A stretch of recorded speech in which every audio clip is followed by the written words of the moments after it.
ዊሊያም ሳሊባ በአርሰናል ቤት የሚያቆየውን አዲሱን ፊርማ በይፋ ፈርሟል። ማንቸስተር ዩናይትድ አሰልጣኝ ሩበን አሞሪምን የመጨረሻ ማስጠንቀቂያ እንደተሰጣቸው እየተሰማ ይገኛል።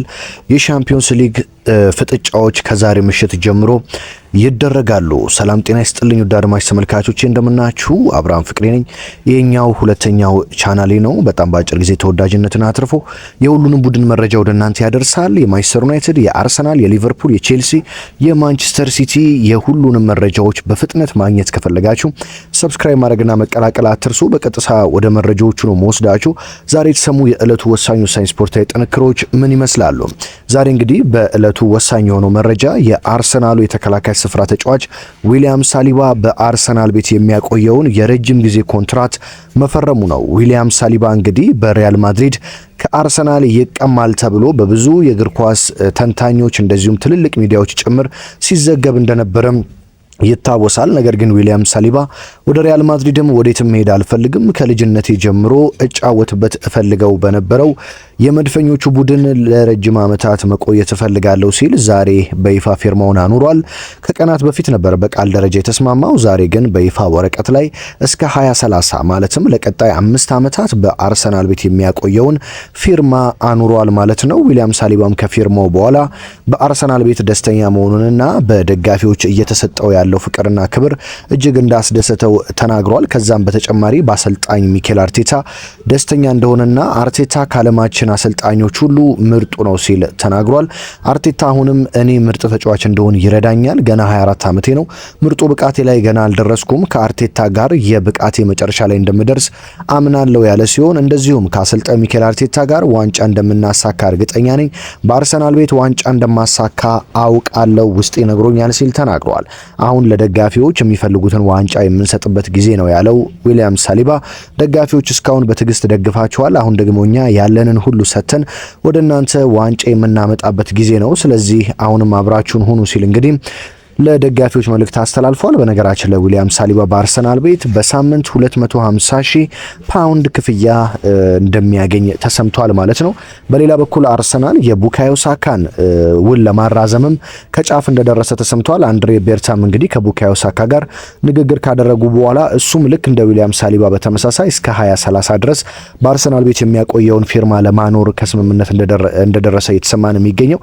ቡካዮ ሳካ ፊርማውን ሲያኖር የአርሰናል ከፍተኛው ተከፋይ እንደሚሆንም ተረጋግጧል ማለት ነው። በሌላ በኩል የማንቸስተር ዩናይትድ አሰልጣኝ ሩበን አሞሪም ከማንቸስተር ዩናይትድ አመራሮች የመጨረሻ የተባለ ማስጠንቀቂያ ተሰጥቷቸዋል።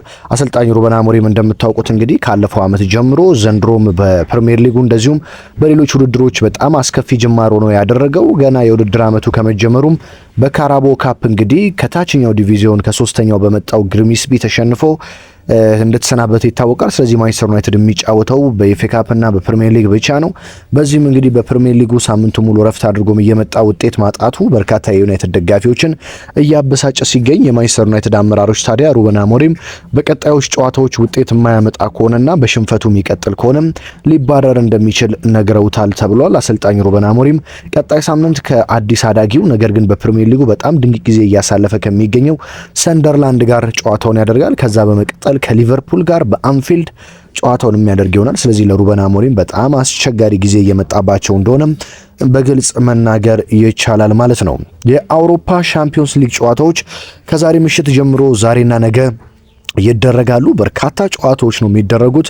እንደምታውቁት እንግዲህ ዘንድሮ ሁለተኛ ዓመቱ ነው የአውሮፓ ሻምፒዮንስ ሊግ በአዲሱ ፎርማት ከመጣ ማለት ነው። ስለዚህ በአዲሱ ፎርማት የሁለተኛ ዓመት ጨዋታዎች ዛሬ የሚጠበቁ ጨዋታዎች አሉ። ነገር ግን ሁሉንም ጨዋታዎች ልንገራችሁ። ዛሬ ምሽት 1:45 ላይ አትላንታ ከክለብ ብሩጅ የሚያደርጉት ጨዋታ አለ። በዛው 1:45 ሪያል ማድሪድ ካያት አልማቲን ይገጥማል። ሪያል ማድሪድ በቀላሉ ያሸንፏል ተብሎ ነው ይህ ጨዋታን የሚጠበቀው። ከካዛኪስታን እንግዲህ አዲስ ወደ ሻምፒዮንስ ሊግ የተቀላቀለው አልማቲን ሪያል ማድሪዶች ከሜዳቸው ውጪ ተጉዘው ይገጥማሉ።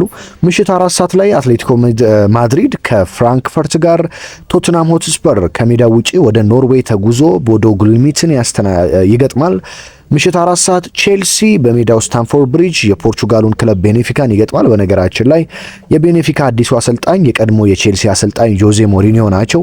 ስለዚህ እሳቸው ወደ ቀድሞ ቤታቸው ተመልሰው ቼልሲን ይገጥማሉ።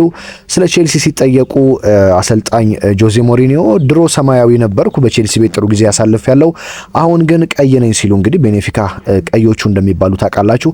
ስለዚህ ቼልሲን ለማሸነፍ ነው ወደ ሜዳ ምገባው ሲሉ ተናግረዋል። አሰልጣኝ ጆዜ ሞሪኒዮ ዛሬ በስታንፎርድ ብሪጅ ምሽት 4 ሰዓት ላይ ቼልሲን ይገጥማሉ ማለት ነው። በሌላ ጨዋታ የመርሲሳይዱ ክለብ ሊቨርፑል የፕሪሚየር ሊጉ መሪ ማለት ነው ወደ ቱርክ ተጉዞ ጋላታሳራይን ይገጥማል። በነገራችን ላይ ሊቨርፑል የጋላታሳራይ ደጋፊዎች ትናንትና ምሽት የሊቨርፑል ደጋፊዎች ባረፉበት ሆቴል ሄደው እንቅልፋቸውን እንዳይተኙ ርችትና ድምጾችን እያሰሙ ሲቀሰቅሷቸውና ሲረብሿቸው እንደነበር ተሰምቷል። የጋላታሳራይ ደጋፊዎችም እናሸንፋችኋለን እያሉ ከተኙበት ሆቴል አጠገብ በመሆን ሌሊቱን ሙሉ ሲጨፍሩ እንዳደሩ ተሰምቷል። ምሽት 4 ሰዓት ነው እንግዲህ በቱርኩ ክለብ ጋላታሳራይ ስቴዲየም ሊቨርፑል ጨዋታውን የሚያደርገው ማለት ነው። በተመሳሳይ 4 ሰዓት ኢንተር ሚላን ከስላቪያ ፕራግ፣ ማርሴይ ከአያክስ እንደዚሁም ባየር ሙኒክ ከፓፎስ የሚያደርጉት ጨዋታ ይጠበቃል።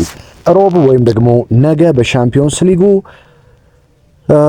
የመድፈኞቹ ስብስብ እንግዲህ በኤምሬትስ የግሪኩን ክለብ ኦሎምፒያኮስን ይገጥማል። በሌላ ጨዋታ ማንቸስተር ሲቲ ወደ ፈረንሳይ ተጉዞ ሞናኮን የሚገጥምበትም ጨዋታ ይጠበቃል።